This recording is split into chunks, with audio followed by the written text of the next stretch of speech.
Mata upu e wha. O le tala i le au whaipule e Solomona malona poto.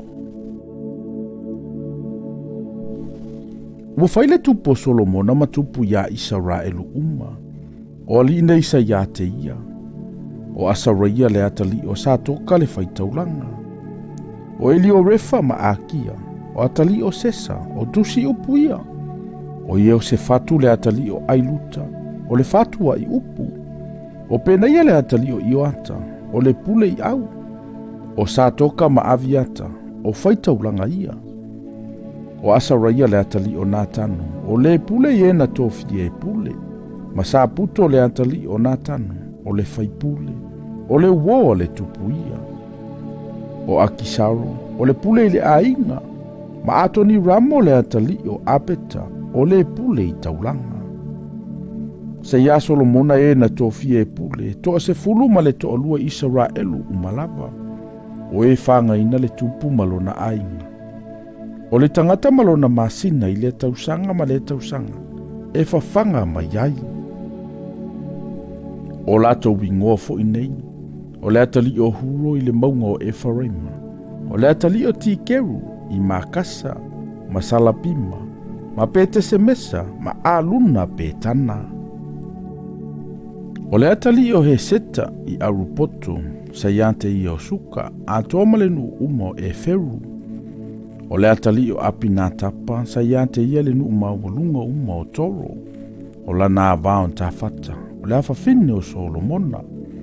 O pa ana le atali o Ailuta, sa iante i o Tanaka.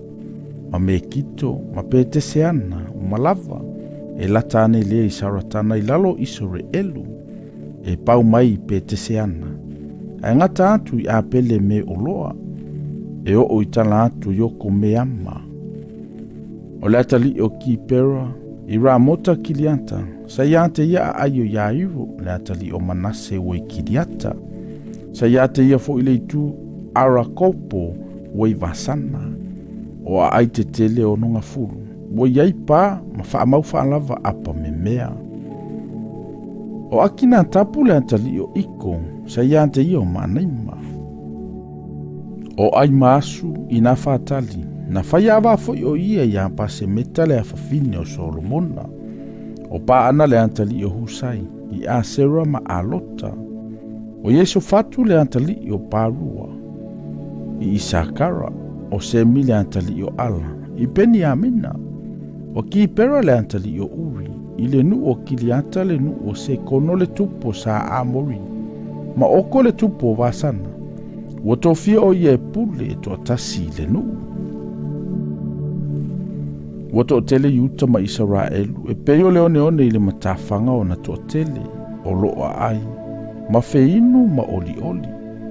Wa pule foi Solomona i malo uma e ngata mai le vaitafe. E pau mai le nu o Filistia. E o foi le tua o yo ai kupito.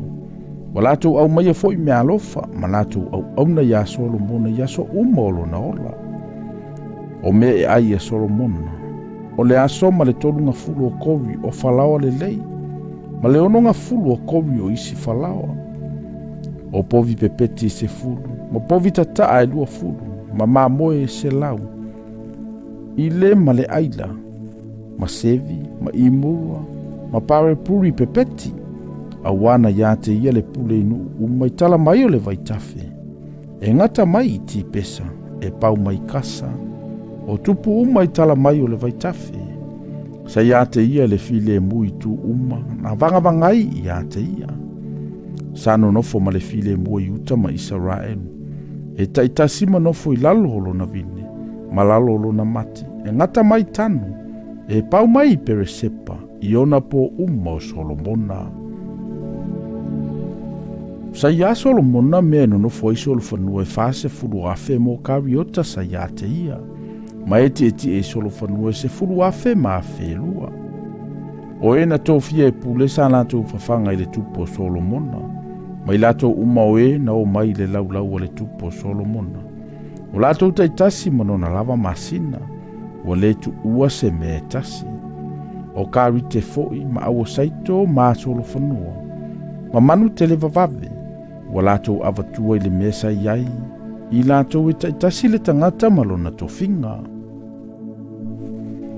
Ua foina mai e le atua ia Solomona le poto ma le loto matala e matua te le lava. Ma le loto e oi mea tele. E whaapeo le one o i le matawhanga. Ua sili lava le poto o Solomona i le poto o tangata uma i sasae. Ma le poto uma ai kupito.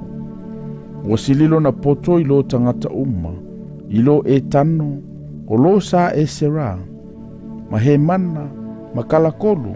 Ma tarata. O atali o makoro. Na ta ua o ianu uma na vanga vangai. O ana whaata oto na ia whaia tolu afe ia.